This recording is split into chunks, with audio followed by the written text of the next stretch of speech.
Morning students. अभी हम यहाँ से आपका सैम्पल पेपर 3 शू करने वाले हैं और पूरा डिस्कस करेंगे अच्छे से, एक एक पॉइंट इसका। तो आ जाते हैं क्वेश्चन नंबर फर्स्ट पे। The loss of energy as one proceeds from one trophic level to the next level. Trophic level में जब हम एक लेवल से दूसरे लेवल पे पहुँचते हैं तो क्वेश्चन इन्होंने पूछा है द लॉस ऑफ एनर्जी। ठीक है, तो लॉस कितना होगा एनर्जी का? वो होता है आपका 90% ऑफ एनर्जी जो है दैट इज़ लॉस्ट जब भी प्रोसीड होता है from one trophic level to the next trophic level. दूसरा आता है which one is not the natural method of birth control. इसमें से जो नेचुरल मेथड नहीं है वो है आपका ट्यूबेक्टॉमी, क्योंकि ये सर्जिकल मेथड है और ये फेलोपियन ट्यूब में किया जाता है। फीमेल के फेलोपियन ट्यूब को कट कर दिया जाता है, टाई कर दिया जाता है और इसकी खास बात ये होती है कि ओव्यूलेशन को प्रिवेंट करता है, राइट। तो ये आपका एक नेचुरल मेथड नहीं है। बाकी के जो तीनों दे रखे हैं वो नेचुरल मेथड्स हैं। क्वेश्चन नंबर 3 आता है androgenic haploids are used for. ठीक है, तो एंड्रोजेनिक हैप्लॉइड्स का जो राइट आंसर है वो हो गया आपका प्रिपरेशन ऑफ होमोजाइगस डिप्लॉइड्स। ठीक है, अभी इसके अंदर क्या चीज़ है, ये androgenic haploids are used for. Androgenic क्या होता है? एंड्रोजन्स, ठीक है, टेस्टोस्टेरॉन, इसके जो हैप्लॉइड्स होते हैं उनको कहाँ पर यूज़ करते हैं? प्रिपेयर करने के लिए होमोजाइगस डिप्लॉइड्स को। फिर आता है next question number 4, when natality is balanced by mortality. Natality क्या था? बर्थ रेट था, और मोर्टेलिटी होता है आपका डेथ रेट। तो देयर विल बी, इसका राइट ऑप्शन होगा ज़ीरो पॉपुलेशन ग्रोथ। अगर दोनों में आपस में बैलेंस हो जाएगा नेटलिटी और मोर्टेलिटी में, तो इसका राइट आंसर होगा कि पॉपुलेशन ग्रोथ जो है वो ज़ीरो हो जाएगी। नेक्स्ट आता है question number 5, most industrialised nations are rich financially. ठीक है, बट पुअर इन किस चीज़ के अंदर वो पुअर होते हैं? अगर का इंडस्ट्रियलाइज्ड वर्ड यूज़ किया है यानी कि वहाँ पर इंडस्ट्रीज ज़्यादा अवेलेबल हैं, तो उसके अंदर पुअर किस में होगा? वो फिर होगा बायोडाइवर्सिटी एंड ट्रेडिशनल नॉलेज के अंदर वो पुअर होगा। नेक्स्ट आता है question number 6, bacteria which converts the milk into curd is lactobacillus. उसके बाद question number 7, when the two genes are situated very close to one another on a chromosome. अगर दो जीन्स हैं जो आपस में बहुत ज़्यादा क्लोजली अटैच्ड क्लोज्ड हैं एक दूसरे के क्रोमोसोम पे, तो इसका आंसर होगा 7th का A option. Hardly any crossovers are produced, क्योंकि वहाँ पर फिजिकल एसोसिएशन ज़्यादा होने की वजह से लिंकेज जो है वो ज़्यादा होगी। उसके बाद है question number 8, what was the resultant found in the placed market 2। What was the resultant found in the place market E. ठीक है, सॉरी मार्क डी। तो ये जो है what was the resultant found in the place marked E, यहाँ पर इन्होंने पूछा यहाँ इस वाली पोजीशन पर क्या इसका आंसर होगा? राइट। तो इसका आंसर है आपका कि अमीनो एसिड्स जो हैं वो आपकी यहाँ पर बनती हैं, some amino acids as glycine and alanine. ये वाला क्वेश्चन लिया गया है आपका मिलर्स एक्सपेरिमेंट में से। ठीक है, एवोल्यूशन चैप्टर में तो मिलर ने जो ऑब्जर्व किया था कि अमीनो एसिड्स जो है वो बनी थी, तो वो यहाँ पर बता रखी है आपको glycine and alanine. Question number 9 आता है, bacteria and fungi in forest ecosystem are generally, ये जो माइक्रो ऑर्गेनिजम्स हैं या फंगस हो गई आपकी, ये डिकम्पोजर्स होते हैं। तो इसका ऑप्शन होगा 9th का ए। नेक्स्ट आता है question number 10th, study the pedigree chart given below. तो यहाँ पर आपको पेडिग्री का चार्ट दे रखा है और उन्होंने पूछा कि कौन सा वाली कंडीशन रहेगी। यहाँ पर आप ऑब्जर्व कर सकते हो इस पूरे चार्ट के अंदर सन डॉटर दोनों ही शो कर रखी हैं। तो ये वाली डिजीज़ कौन सी हो जाएगी? ऑटोजोमल। उसके बाद यहाँ पेरेंट्स के अंदर कोई सा भी ट्रेट नहीं दिखा रखा है, यानी कि उसके अंदर है वो, बाहर से सिम्टम्स शो नहीं हो रहे हैं। तो इसका राइट आंसर होगा ऑटोजोमल रेसेसिव ट्रेट। और ऑटोजोमल रेसेसिव ट्रेट में हमारा ऑप्शन जाता है 10th का D, inheritance of a condition like phenylketonuria as an autosomal recessive trait. अब आता है question number 11, which one of the following is used as a biological insecticide. Biological insecticide की तरह जिसको यूज़ किया जाता है वो है आपका टाइगर बीटल। टाइगर बीटल एक आपका बायोलॉजिकल इंसेक्टिसाइड है जिसको ऑर्गेनिक फार्मिंग प्रैक्टिसेस में यूज़ किया जाता है due to the aggressive predatory habits and running speed. दो रीजंस हैं इसको यूज़ करने के, कि इसकी जो बहुत ही ज़्यादा एग्रेसिव नेचर का है ये प्रेडेटरी हैबिट्स में, और इसकी स्पीड जो होती है रनिंग की वो काफ़ी फास्ट होती है। नेक्स्ट आता है आपका question number 12। The figure below shows 3 steps A, B and C. ये आपका है PCR, polymerase chain reaction, biotechnology principle से लिया गया question. Select the option giving correct identification together with what it represents. ठीक है, तो यहाँ पर आपको ए बी सी डी में से करेक्ट ऑप्शन को चूज़ करना है। करेक्ट ऑप्शन में आपका यहाँ पर आता है बी वाला ऑप्शन जो है वो करेक्ट है। बी में क्या बता रखा है, डीनेचुरेशन एट अ टेम्परेचर। यहाँ पर आप देख सकते हो कि यहाँ पर डीनेचुरेशन हो गई है, सेपरेशन हो गई है, और टेम्परेचर बता रखा है 98 डिग्री सेंटीग्रेड पर, जिस पे हाइड्रोजन बॉन्ड्स जो है वो अलग हो गए हैं, सेपरेटिंग द 2 DNA स्ट्रैंड्स। अब आता है क्वेश्चन नंबर 13। कोइटस इंटरप्टस, ये क्वेश्चन आ गया आपका रिप्रोडक्टिव हेल्थ में से, has a high failure rate for a method of contraception. ये मेथड है कौन सा, ये नेचुरल मेथड है। The pre ejaculate fluid secreted by the bulbourethral glands is known to have sperms. ठीक है, अब इस ऑप्शन के अंदर आप अगर ऑब्जर्व करोगे तो ये दोनों ही करेक्ट ऑप्शंस हैं आपके, और इसका जो एक्सप्लेनेशन है वो भी करेक्ट है, तो इस वजह से इसका ऑप्शन जाता है आपका ए। क्वेश्चन नंबर 14 के अंदर आता है lichen is important for chemical industries. ठीक है, और litmus and orcein are formed from the lichens. तो इन दोनों ही क्वेश्चंस में आप देखोगे 14th के अंदर तो वो बिल्कुल सही है। लाइकन जो है वो ये आपने पढ़ा था चैप्टर के अंदर कि lichen is the mutual association between algae and fungus, और ये इम्पॉर्टेंट होता है केमिकल इंडस्ट्रीज़ के लिए।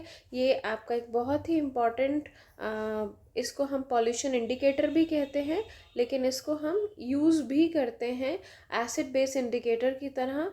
और इसके अंदर ये जो आपके दो बता रखे हैं नीचे वाले, litmus and orcein, these are formed from the in lichens. तो ये आपका राइट है, 14 का ए ऑप्शन होगा इसका। नेक्स्ट आता है kangaroo rats do not drink water. ठीक है, और इसके बाद इसका जो नेक्स्ट पॉइंट आया, water is not needed bye them.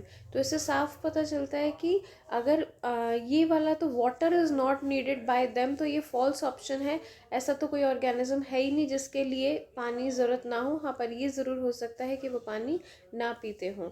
इसमें जो रीज़न है वो ये है कि they use the water from the food and its metabolism to run the body machinery. यानी कि वो पानी का इस्तेमाल करते हैं जो खाने से और उनके मेटाबॉलिज्म से उनकी बॉडी के अंदर आता है, तो उसका ऑप्शन हो जाएगा सी। नेक्स्ट आता है आपका question number 6। After appearance of oxygen in the atmosphere, methane and ammonia began to disappear.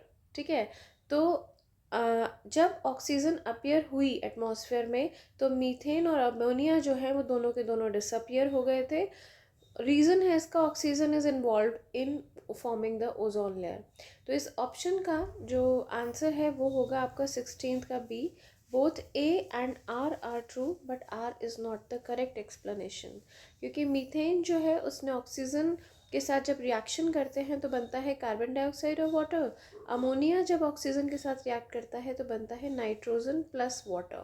ठीक है, तो these eventually ultimately transformed the ancient reducing environment जो था मीथेन और अमोनिया की वजह से, उसको तो ऑक्सीजन फ्री एटमॉस्फेयर कर दिया था into the modern oxidising atmosphere, and plenty of free oxygen आ गई थी वहाँ से। As more oxygen accumulated in the atmosphere, ozone began to appear in the top layers. It developed in the presence of higher energy radiations. तो इसके लिए भी ये रिएक्शन भी ठीक रहेगी अगर ऑक्सीजन और प्लस O के साथ, एटम वाले के साथ आप O3 को देखो तो O3 is the formula for the ozone layer. तो इसके लिए जो दोनों ही स्टेटमेंट्स करेक्ट हैं, पर they are not the correct explanation of each other. ठीक है, तो अब आ जाते हैं हम सेक्शन बी पे। What are transgenic plants. Transgenic plants क्या होते हैं और उनके एग्जाम्पल्स क्या हैं। Transgenic plants are the plants जिनको जेनेटिकली इंजीनियरिंग की जाती है, a breeding approach that uses the recombinant DNA techniques to create the plants with new characteristics. Transgenic plants genetically engineered plants होते हैं जिनके अंदर हम रिकॉम्बिनेंट डीएनए टेक्नोलॉजी को इस्तेमाल करते हैं, यूज़ करते हैं, ताकि हम उस प्लांट के अंदर नई कैरेक्टरिस्टिक्स डाल सकें। और इसी वजह से इनको जीएमओ प्लांट्स भी कहा जाता है, या जीएमओ ऑर्गेनिजम्स यानी जेनेटिकली मॉडिफाइड ऑर्गेनिजम्स कह सकते हैं।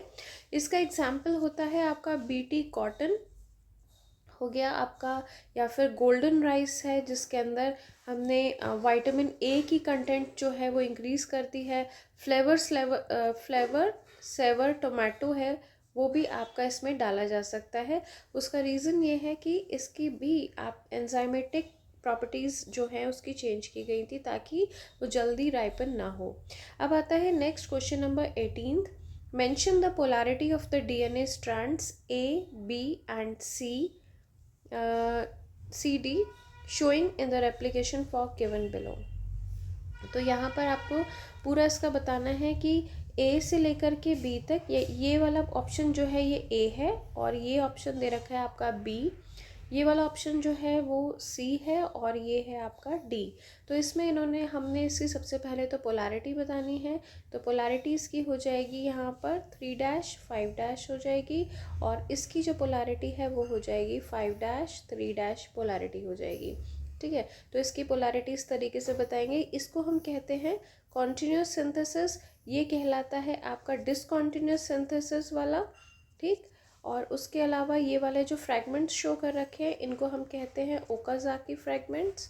ठीक है, ओकाज़ाकी फ्रैगमेंट्स हैं ये, जिसको बाद में कंबाइन किया जाता है या by the enzyme DNA ligase. Next question आता है आपका question number 19। In the given figure of typical dicot embryo label the parts 1 2 3 and state the function of each of the labelled part. तो जो पहला पार्ट है ये वाला, इसको तो हम कहते हैं प्लूम्यूल। प्लूम्यूल वो वाला पार्ट होता है जहाँ से शूट्स बनती हैं। कॉटिलेडन आता है आपका ये वाला सेकेंड पार्ट है। कॉटिलेडन के अंदर यहाँ पे फूड जो है वो सप्लाई होती है, सप्लाई द फूड मटेरियल, और रेडिकल जो है ये आपका बनता है into the roots, grow into the roots. Next आता है question number 20। In the given figure give the name and the functions of the part labelled A and B. A जो है ये हो गया आपका ट्रोफोब्लास्ट, ये क्वेश्चन उठाया हुआ है ह्यूमन रिप्रोडक्शन से। ट्रोफोब्लास्ट हो गया ये वाला, और आपका जो बी पार्ट है ये हो जाएगा आपका इनर सेल मास। ठीक है, इनर सेल मास। तो जो ट्रोफो यहाँ पर फंक्शन भी पूछा हुआ है तो इस क्वेश्चन को इग्नोर नहीं करना है, ये वाला पार्ट ज़्यादातर बच्चों का रह जाता है। Trophoblast gets attach to the, किस पार्ट से अटैच हो जाता है, यूट्रस की मेट्रियम लेयर के साथ, और वहाँ पर ये ड्रॉ, यहाँ से ये कैसी लेयर है, to draw the nutritive material secreted by the uterine endometrium gland. यानी यहाँ से ट्रोफोब्लास्ट जो है वो ड्रॉ करता है न्यूट्रिशन वाला मटेरियल। इनर सेल मास जो है वो डिफ्रेंशिएट हो जाता है इनटू द एम्ब्रियो, ये बन जाता है आगे जाके डिफ्रेंशिएशन के बाद एम्ब्रियो। नेक्स्ट आता है आपका question number 21। Give examples to prove that microbes release gases during the metabolism. Microbes जो है वो gases को release करते हैं metabolism में, इसका क्या example है।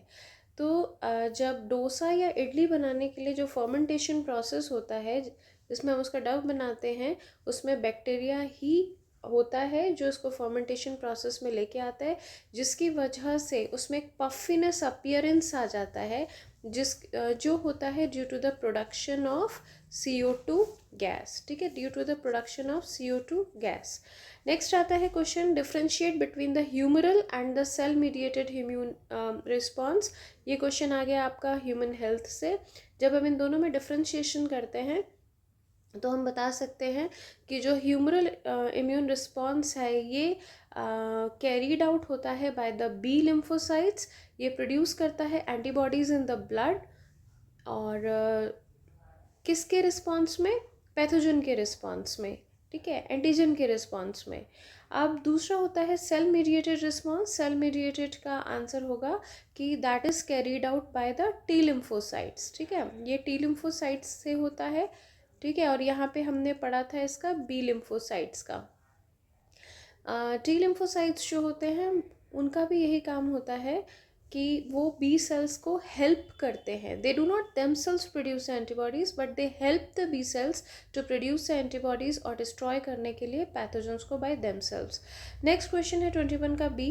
Y is a patient who has undergone organ transplant but on immunosuppressants, explain.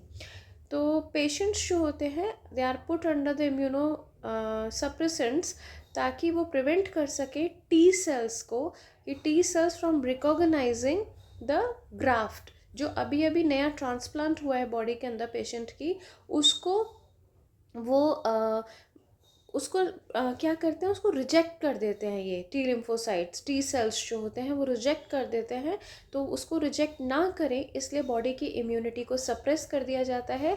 और ये क्वेश्चन आपका माइक्रोब से लिया हुआ है। यहाँ पर जो इम्यूनो सप्रेसेंट यूज़ किया था वो था आपका साइक्लोस्पोरिन ए। ठीक है, और इसकी जो फंगस इन्वॉल्व थी वो थी आपकी ट्राइकोडर्मा पॉलीस्पोरम। ठीक है, ट्राइकोडर्मा पॉलीस्पोरम। नेक्स्ट आते हैं क्वेश्चन नंबर 22 पे। Study the figure. ये आगे आपका लैक ऑपेरॉन का मॉडल दिखा रखा है इसके अंदर, और आपसे पूछे गए हैं कुछ questions. How does the repressor molecule get an inactivated. Repressor molecule कब इनएक्टिवेटेड हो जाता है? When an inducer, for example जो लैक्टोज है, लैक ऑपेरॉन है, तो लैक्टोज ही इसमें इंड्यूसर होगा। तो लैक्टोज जो है वो जा करके जब बाइंड कर जाता है रिप्रेसर के साथ, ये आपको जो दिखा रखा है ये लैक्टोज है, ये आपका ये वाला जो है रिप्रेसर है। और तो लैक्टोज जो है वो जा करके बाइंड कर जाता है रिप्रेसर के साथ, तो वो इसकी जो एक्टिविटी होती है उसको स्टॉप कर देता है, इनएक्टिवेट कर देता है। दूसरा क्वेश्चन है when does the transcription of mRNA lac mRNA stop. Transcription जो है लैक mRNA की स्टॉप हो जाती है when the lactose becomes exhausted और when there is no need for energy to the cells. तो दो कंडीशंस होती हैं, जब एनर्जी नहीं चाहिए होती है सेल को और या लैक्टोज जो है वो ख़त्म हो जाता है तब। अब आता है name the enzyme transcribed by the gene Z. तो जीन जेड से जो एंजाइम निकलती है वो होती है बीटा गैलेक्टोसाइडेज, और वाई से जो निकलती है वो होती है परमिएज, ए से जो निकलती है वो होती है ट्रांस एसिटाइलेज। नेक्स्ट आता है आपका question number 23। You must have read in the newspaper that some children suffering from thalassemia became HIV positive due to the negligence of the hospital. What negligence has been made on the part of hospital authorities in your opinion? तो जब भी थैलेसेमिक patient को blood transfuse किया जाता है तो may be reasons हो उसमें कि blood might be contaminated with the virus, HIV virus, और दूसरा कि नीडल्स को स्टेराइल नहीं किया गया हो या इंजेक्शंस को पहले यूज़ किया गया हो। तो इसके अंदर आप ये और बता सकते हो कि जो इसके लिए अवेयरनेस होना हेल्थ के बारे में बहुत ज़्यादा ज़रूरी है। नेक्स्ट आता है, लेकिन इसको अच्छे से पॉइंट्स में लिख करके आना। आंसर शीट मैंने इसके साथ अटैच कर दी है, आप इसके आंसर्स को देख सकते हो। आफ्टर क्वेश्चन नंबर 24 आता है a population of paramecium caudatum was grown in the culture medium. After 5 days the culture medium became overcrowded with paramecium and had depleted nutrients. What will happen to the population and what type of growth curve will the population attain? Draw the growth curve. यहाँ जो इस वाले question में क्या बता रखा है कि after the depletion of nutrients, यानी कि जब, और इन्होंने ये भी बता रखा है कि 5th डे में जब उसके न्यूट्रिशंस जो हैं वो ख़त्म हो जाते हैं तो पॉपुलेशन जो है that will become finite. Population of paramecium will show the logistic growth, logistic growth जो शो करती है सिग्मॉइड कर्व। तो इसके अंदर हमने पढ़ा था पॉपुलेशन ग्रोथ के अंदर कि इस तरीके से इसका ग्राफ बनता है। ये जैसे ग्राफ है इसका, यहाँ पर आप टाइम के साथ बता सकते हो, और ये हो जाएगा आपका पॉपुलेशन डेंसिटी जिसको हम एन से बताते हैं। यहाँ से ऐसे करके जा करके ये कैरिंग कैपेसिटी शो करेगा। इनिशियल फेज़ जो होगी ये वाली, तो इसको हम बोलते हैं लैग फेज़। इसके बाद आती है ये वाली एसिलरेशन फेज़, और इसके बाद ये वाला जो कैरिंग कैपेसिटी का आता है ये डिसलरेशन होगी, थोड़ा सा डिक्रीज़ होना शुरू हो गया। और उसके बाद ये वाली जो चीज़ आती है ये हो गई आपकी कैरिंग कैपेसिटी, या एसिम्प्टोट फेज़ भी कहते हैं। एसिम्प्टोट फेज़ जो है that will be reached on the 5th day. तो हम ये बोल सकते हैं asymptote phase will be reached till, जब भी 5वें दिन में पहुंचेंगे। तो इस वाले ग्राफ को समझा देंगे हम इसके अंदर कि ये सिग्मोइड ग्राफ है, लॉजिस्टिक है। और इसकी इक्वेशन भी लिख देंगे। इक्वेशन इसकी थी dn upon dt, dn upon dt के साथ आपका था is equal to r N, जिसमें इंट्रिंसिक ग्रोथ थी, के कैरिंग कैपेसिटी थी, माइनस एन अपॉन आपका हो जाएगा के। यानी कैरिंग कैपेसिटी माइनस ये आपका डेंसिटी हो गई पॉपुलेशन की, और इस फिर से डिवाइड किया आपने कैरिंग कैपेसिटी के साथ। नेक्स्ट आता है क्वेश्चन नंबर 25।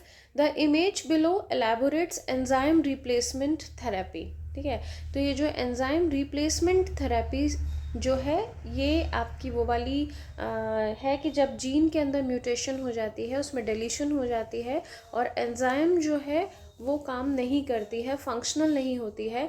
और एंजाइम का नाम है, ये इन्होंने दे रखा है एडेनोसाइन डीएमिनेज, यानी एडीए भी कहते हैं।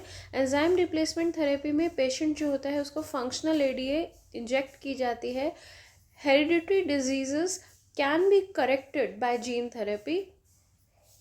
इसके अंदर ख़ास चीज़ ये होती है, लेकिन ये जो पूरा आपका एक्सपेरिमेंट ये वाला या इसके बारे में जो डिटेल्स है वो बायोटेक्नोलॉजी एप्लीकेशंस चैप्टर में है। It is a collection of method that allows the correction और रिप्लेसमेंट ऑफ डिफेक्टिव जीन। ये जो फर्स्ट जीन थेरेपी थी ये दी गई थी 1990 में 4 years ओल्ड गर्ल को, जिसके अंदर आईडीए की डेफिशिएंसी थी। इम्यूनिटी से रिलेटेड होती है ये वाली enzyme. It is caused due to the deletion of the gene. ठीक है, और अब इसके second part of the question में पूछा है mention the 2 disadvantages of this procedure. Disadvantages ये हैं कि the patient does not completely recover from the disease, क्योंकि WBC सेल्स जो होते हैं वो आपके उनका एक डेफिनेट लाइफ स्पैन होता है, उसके बाद उनको दोबारा से इंजेक्ट करना पड़ता है। यानी कि सेकेंड डिसएडवांटेज हो जाएगी कि it needs periodic injections of the enzyme to the patient. Next आता है question number 26। Biodiversity must be conserved as it plays an important role in many ecosystem services that nature provides. Explain any 2 services of the ecosystem. तो जो ecosystem है वो provide करता है direct economic benefits, जैसे कि सीरियल्स हैं, pulses हैं।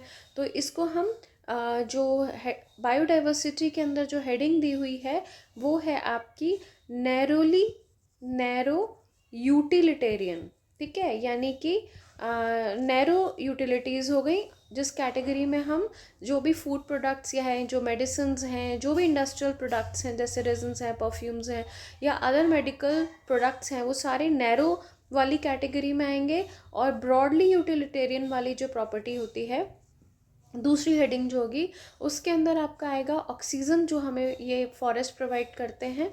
और उसका एग्जांपल जैसे कि अमेज़ोन फॉरेस्ट जो है वो प्रोड्यूस करते हैं 20% of the total oxygen, without which we can not live.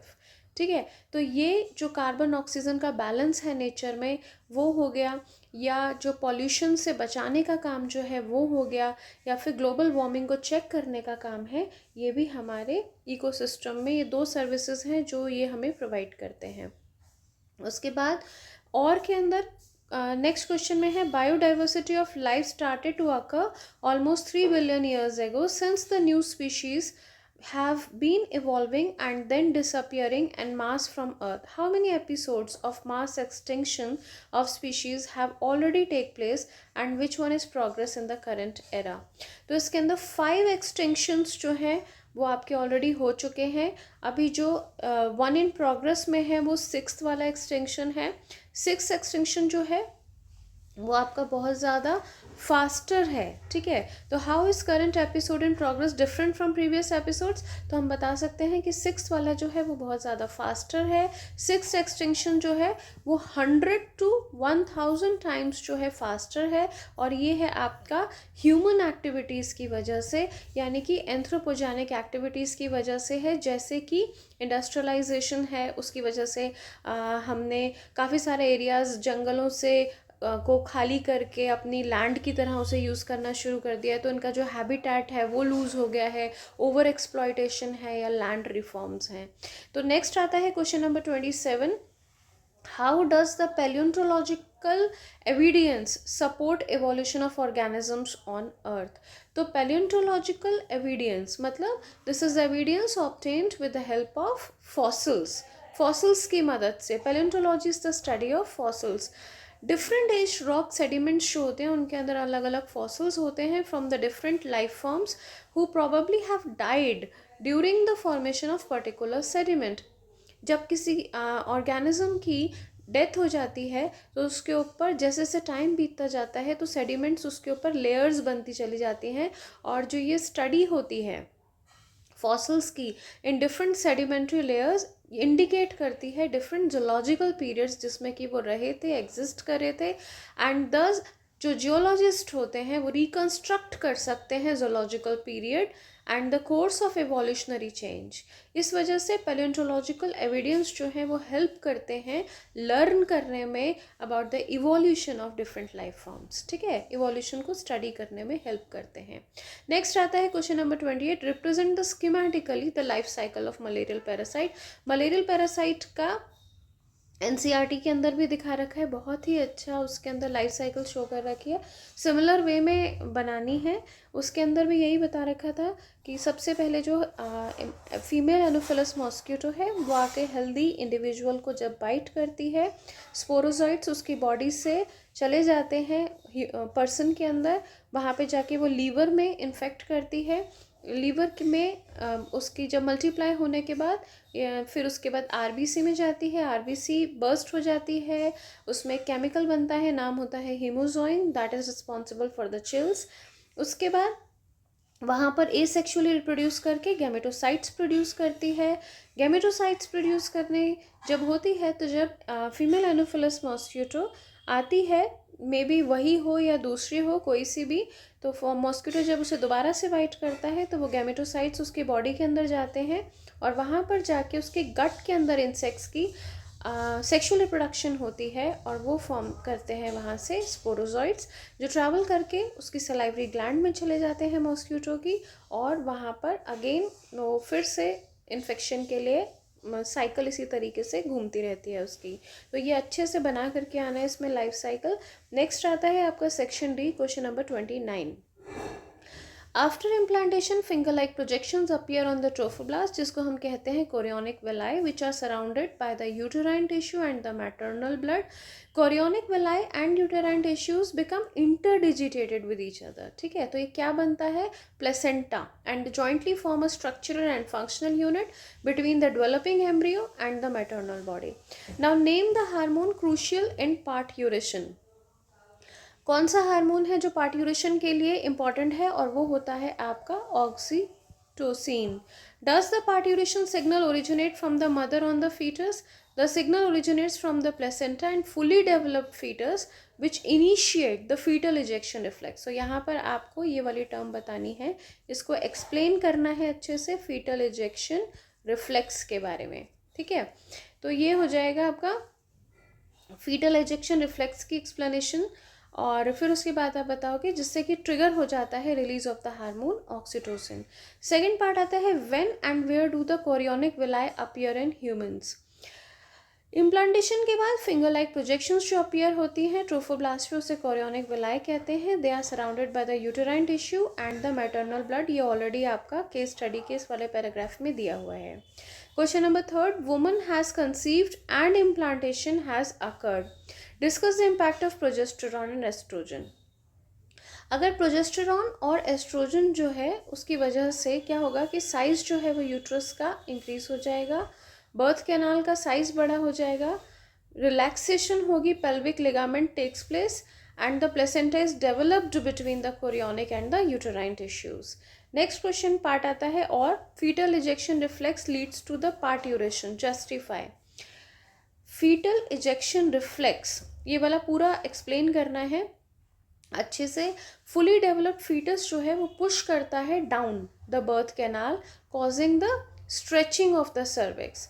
इसकी वजह से जनरेट होते हैं नर्व इम्पल्सेस जो जाके स्टिमुलेट कर देते हैं हाइपोथैलेमस को और it is in turn causes the posterior pituitary उससे स्टिमुलेट हो जाती है और रिलीज करती है oxytocin.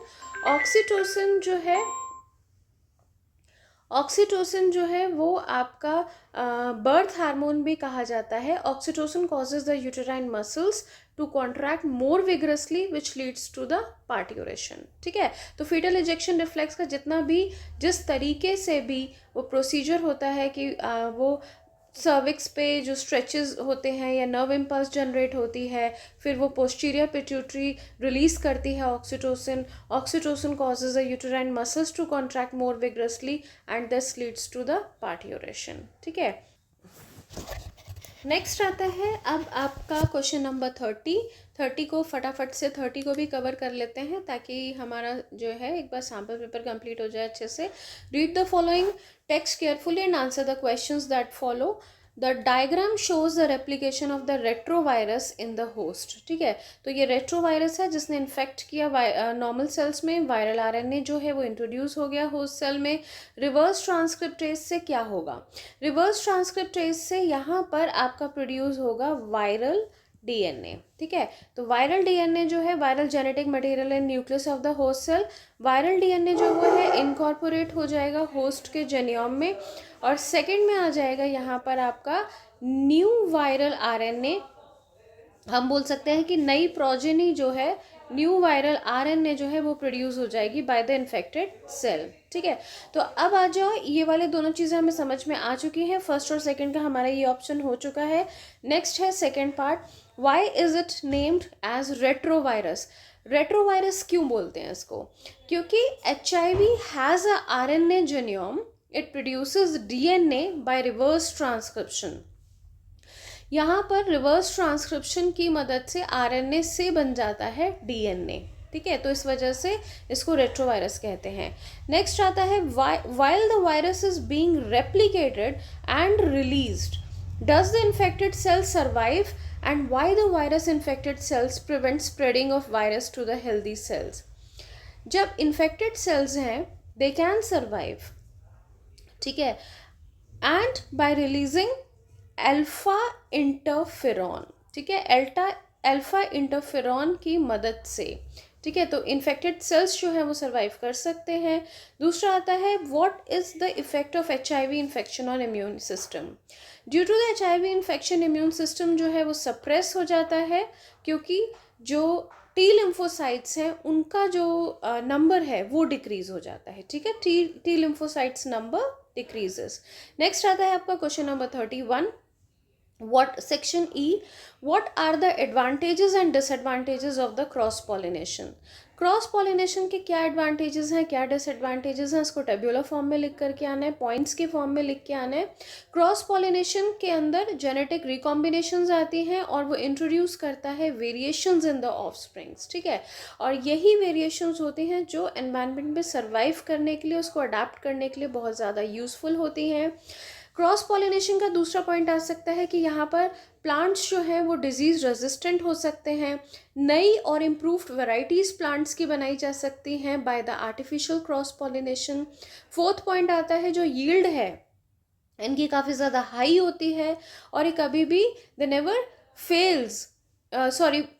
Never fall below an average minimum, यानी कि उनकी यील्ड बहुत ज़्यादा हाई होती है. सीड्स जो हैं वो काफ़ी ज़्यादा बेटर होती हैं, usually larger, healthy and more vigorous due to the phenomenon of hybrid vigour. Next आता है क्वेश्चन इसके जो डिसएडवांटेजेस अगर हम इसके डिस्कस करें तो डिसएडवांटेजेस में जो नंबर ऑफ ओव्यूल्स होते हैं वो मिनिमम होते हैं इसके अंदर. और दूसरा कि अगर 300 मेगा ये नहीं है, सॉरी डिसएडवांटेजेस को अभी हम डिस्कस करते हैं। डिसएडवांटेजेस में जस्ट ऑपोजिट हो जाएगा जो भी आपने ऊपर लिखा हुआ है कि cross pollination is not a sure method as the chance factor is always there, ठीक है, और ये लेस इकोनॉमिकल है और हाई वेस्टफुल मेथड कह सकते हैं इसको, बिकॉज इसमें बहुत सारी लार्ज अमाउंट ऑफ एनर्जी जो है वो लगती है to produce a large number of pollen grains, और इसके अंदर काफ़ी डिवाइसेस जो हैं वो डेवलप की जाती हैं to promote and effect this kind of pollination. फिर उसके बाद ये अनडिज़ायरेबल कैरेक्टर्स हैं या जो हार्मफुल कैरेक्टर्स हैं वो भी इंट्रोड्यूस हो सकते हैं इसके थ्रू इंडिविजुअल्स में। और नेक्स्ट आता है जो वेरी गुड कैरेक्टर्स हैं वो कई बार लॉस्ट भी हो जाते हैं नेक्स्ट जनरेशन में आते आते, ठीक है। तो अब आते हैं नेक्स्ट वाले पार्ट में और वाले में, अ flower of the brinjal plant following the process of sexual reproduction produces the 360 viable seeds. ये वाला क्वेश्चन हमने पहले भी एग्जाम्पल पेपर में डिस्कस किया हुआ है। पहला है how many ovules are minimally involve, तो इसके अंदर जो मिनिमम नंबर ऑफ ओव्यूल्स हैं दैट वुड बी, तो कितने होंगे, अगर जितने आपके सीड्स हैं उतने ही आपके इसके अंदर ओव्यूल्स होंगे, ठीक है। तो how many megaspore mother cells are involve, उनका भी नंबर सेम ही होगा। उसके बाद नेक्स्ट आता है question number 3, what is the minimum number of pollen grains, ठीक है, that must land on the stigma for the pollination. तो जितने नंबर ऑफ ओव्यूल्स हैं उतने ही उसके ऊपर पॉलन ग्रेन्स जो हैं वो लैंड करेंगे, तो वो नंबर भी सेम है। तो how many male gametes are involved in the above case, इस केस में कितने number of male gametes produce होंगे, the number of male gametes involved in the seed formation जो है वो आपके इनटू 4 कर देंगे आप, तो उतने प्रोड्यूस होंगे मेल गैमीट्स, ठीक है। अब आ जाओ नेक्स्ट क्वेश्चन पे। नेक्स्ट आता है आपका observe the diagram of YAC and BAC vector and answer the questions that follows. Y जो है that stands for East artificial chromosome, B stands for the bacterial artificial chromosome. These are used as the vectors in cloning of DNA. अबे write the percentage of total human genome that codes for the proteins, तो वो होता है आपका less than 2%। ये वाला data दिया हुआ है आपका ह्यूमन जेन्यूम प्रोजेक्ट में सेलिएंट फीचर्स के अंदर। नेक्स्ट आता है एक्सपैंड द SNPs। SNPs की फुल फॉर्म होती है सिंगल न्यूक्लियोटाइड पॉलीमॉर्फिज्म। ये वाला आंसर भी आपको ह्यूमन जेन्यूम प्रोजेक्ट के सेलिएंट फीचर्स में मिलेगा। नेक्स्ट आता है study the figure given below and answer the following questions. इस वाले क्वेश्चन के अंदर ये हो गया आपका लैकोपेरॉन मेथड। यहाँ पर इसके अंदर नेम द मॉलिक्यूल X, इन्होंने बोला molecule X synthesised by the I gene, तो X क्या है, X हो गया आपका रिप्रेसर विच, और ये क्या है इंड्यूसर हो गया लैक्टोज, ठीक है। तो how does this molecules get inactivated, जब डिप्रेसर और इंड्यूसर कंबाइन करते हैं तो ये इनएक्टिवेट हो जाता है। जेड जीन जो है वो प्रोड्यूस करता है beta galactosidase. When will the transcription of this gene stop, जब रिप्रेसर प्रोटीन जो है बाइंड कर जाता है ऑपरेटर के साथ, ठीक है, तब ये प्रिवेंट करता है RNA पॉलीमरेज को ट्रांसक्राइब करने के लिए, तब ये हम बोल सकते हैं कि उस कंडीशन में ये स्टॉप हो जाता है। नेक्स्ट आता है question number 33, explain the role of the following in the biotechnology. Restriction endonuclease जो है ये मॉलिक्यूलर सिजर है। ये बैक्टीरियल एंजाइम्स होती हैं जो कट कर देती हैं डबल स्ट्रैंडेड DNA को फ्रैगमेंट्स के अंदर रिकॉग्नाइज करने के बाद and binding to the specific nucleotide sequence, और इसे कहते हैं रिकॉग्निशन साइट। ये जो एंजाइम्स होती हैं ये यूज़ करती हैं are used to form recombinant molecules of DNA, यानी रिकॉम्बिनेंट मॉलिक्यूल्स ऑफ DNA को बनाने के काम आती हैं। फिर आती है आपका नेक्स्ट पार्ट आता है जेल इलेक्ट्रोफोरेसिस। जेल इलेक्ट्रोफोरेसिस जो है वो एक टेक्निक है जो अलाउ करती है separation and visualisation of the fragments of DNA। ये जो DNA फ्रैगमेंट्स हैं नेगेटिवली चार्ज्ड मॉलिक्यूल्स होते हैं, सेपरेट होते हैं, मूव करते हैं towards the anode electric field में। ये बायोटेक्नोलॉजी प्रोसेस की एक टेक्निक है। DNA फ्रैगमेंट्स जो है वो सेपरेटेड होते हैं on the basis of the size through sieving effect, ठीक है। दूसरा पॉइंट आता है आपका ये वाला सेलेक्टेबल मार्कर्स इन PBR 322 में ये हेल्प करते हैं आइडेंटिफाई करने में और सेलेक्ट करने में ट्रांसफॉर्मेंट्स या नॉन ट्रांसफॉर्मेंट्स के बारे में, या फिर हम कह सकते हैं रिकॉम्बिनेंट्स या नॉन रिकॉम्बिनेंट्स में। इकोलाई क्लोनिंग बैक्टीरिया होता है जिसके अंदर 2 एंटीबायोटिक रेजिस्टेंस जीन्स हैं, एम्पिसिलिन, टेट्रासाइक्लिन, जिनको हम सेलेक्टेबल मार्कर्स की तरह यूज़ करते हैं। जब भी फॉरेन DNA लाइगेट किया जाता है at the site of tetracycline resistance PBR 322 में, तो रिकॉम्बिनेंट प्लास्मिड जो है वो लूज कर देते हैं टेट्रासाइक्लिन रेजिस्टेंस, क्योंकि इस टाइम पर इंसर्शनल इनएक्टिवेशन जो है वो इंट्रोड्यूस कर दी जाती है, और उसकी मदद से हम देख सकते हैं कि कौन सा टेट्रासाइक्लिन और इसकी ये जो सेलेक्टेबल मार्कर्स हैं ये हमें हेल्प करते हैं अंडरस्टैंड करने में दोनों के डिफरेंसेस को, कि कौन सा रिकॉम्बिनेंट है और कौन सा नॉन रिकॉम्बिनेंट है। नेक्स्ट आता है और का part, explain the different steps carried out in polymerase chain reaction and the specific roles of the enzyme used. इसके अंदर 3 स्टेप्स हैं, denaturation, annealing and extension. Denaturation के अंदर जो DNA स्ट्रैंड्स होते हैं उनको सेपरेट कर दिया जाता है एक दूसरे से, टेम्परेचर होता है 92 डिग्री सेंटीग्रेड का। अनीलिंग के अंदर एक प्राइमर जो होते हैं उनको अनील कर दिया जाता है to the 3' end of the single strands of DNA। Extension में DNA पॉलीमरेज को यूज़ किया जाता है और एडिशन होता है इसमें न्यूक्लियोटाइड्स का, ताकि कंप्लीट स्ट्रैंड DNA का बन सके। इसके बाद DNA पॉलीमरेज जो है वो एक ऐसी एंजाइम है जो रिस्पॉन्सिबल है न्यूक्लियोटाइड्स को असेंबल करने के लिए, ताकि नया DNA मॉलिक्यूल बन सके। इसके अंदर during this DNA replication polymerase reads the existing DNA strands and semi conservatively creates the new complementary DNA strand. Next आता है एप्लीकेशन। एप्लीकेशन जो होती है PCR की, वो बायोटेक्नोलॉजी के अंदर इसलिए यूज़ होती है कि मल्टीपल कॉपीज़ जो हैं जीन ऑफ इंटरेस्ट की क्रिएट की जा सके इन विट्रो कंडीशंस में, और जीन एम्प्लीफिकेशन के लिए यूज़ किया जाता है। डायग्नोस्टिक्स में early detection of a disease at a time when the symptoms are not yet visible can detect the mutations in genes in suspected cancer patients।